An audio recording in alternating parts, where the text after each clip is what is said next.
جب ان کی ولادت ہوئی تو یہ وہ زمانہ تھا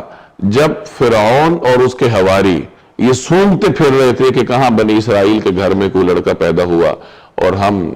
اس کو قتل کریں تاکہ فرعون کا جو حکم ہے وہ پورا ہو جائے۔ تو ایسے زمانے میں سیدنا موسیٰ علیہ السلام پیدا ہوئے۔ حضرت موسیٰ علیہ السلام تقریباً 3 مہینوں تک اپنی والدہ ماجدہ کی آغوش میں رہے اور ان کے اہل خانہ نے انتہائی کامیابی کے ساتھ ان کی ولادت کی خبر کو خفیہ رکھا ہوا تھا۔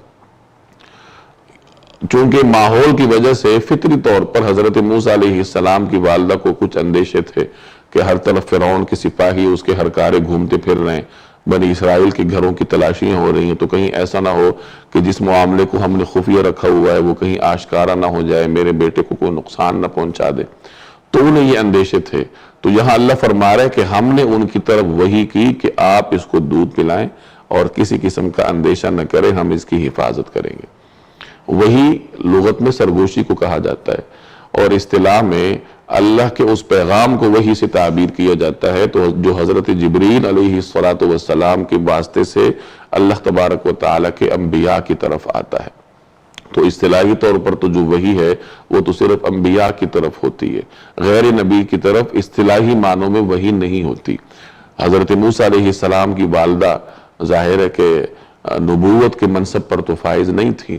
بعض علماء فرماتے ہیں کہ صدیقیت کے منصب پر اللہ تبارک و تعالیٰ نے ان کو فائز کیا تھا۔ تو بہرحال نبوت کے منصب پر تو نہیں تھی، تو وحی کا کیا مطلب ہے؟ تو مفسرین فرماتے ہیں کہ یہاں وحی کا مطلب الہامی طور پر وحی ہے۔ الہامی طور پر وحی کے مختلف صورتیں ہوتی ہیں کہ بعض اوقات اللہ تبارک و تعالیٰ کسی کے مزاج میں ایک بات شامل کر دیتا ہے، اللہ کی جانب سے کسی کے مزاج میں کوئی بات شامل ہونے کو بھی وحی سے تعبیر کر دیا جاتا ہے، جیسے قرآن کریم میں مختلف مخلوقات کا ذکر ہے، شہد کی مکھی کا ذکر ہے کہ اللہ تبارک و تعالیٰ نے اس کی طرف وحی کی۔ اب ظاہر ہے کہ اس کی طرف وحی کرنے کا یہی مطلب ہوگا کہ اللہ نے اس کے مزاج میں ایک چیز رکھ دی۔ تو ایک تو الہامی وحی کی یہ صورت ہوتی ہے۔ دوسرے نمبر پر الہامی وحی کی صورت یہ ہوتی ہے کہ بعض اوقات اللہ تعالیٰ کسی بندے کو خواب میں کوئی بات سمجھا دیتا ہے، خواب میں کوئی پیغام اس کو دیا جاتا ہے۔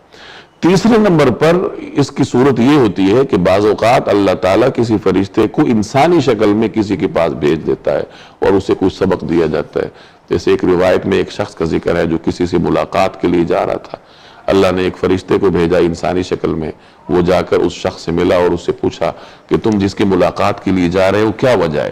کیا اس نے تمہارے اوپر کوئی احسان کیا تھا اور تم اس کی شکر گزاری کے لیے جا رہے ہو، یا تمہارا اس سے کوئی فائدہ وابستہ ہے، تم کیوں اس کے ملاقات کے لیے جا رہے ہو؟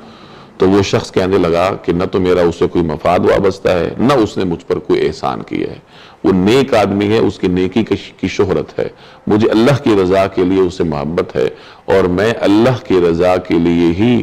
اس سے ملنے جا رہا ہوں۔ تو بہرحال اور پھر فرشتے نے پھر اسے اللہ کی جانب سے بشارت دی کہ دیکھو جس اللہ کی رضا کے لیے تم اس سے ملنے جا رہے ہو اسی اللہ نے مجھے تمہارے پاس بھیجا ہے۔ تو اس روایت سے ہم نے ضمنی طور پر یہ معلوم ہوا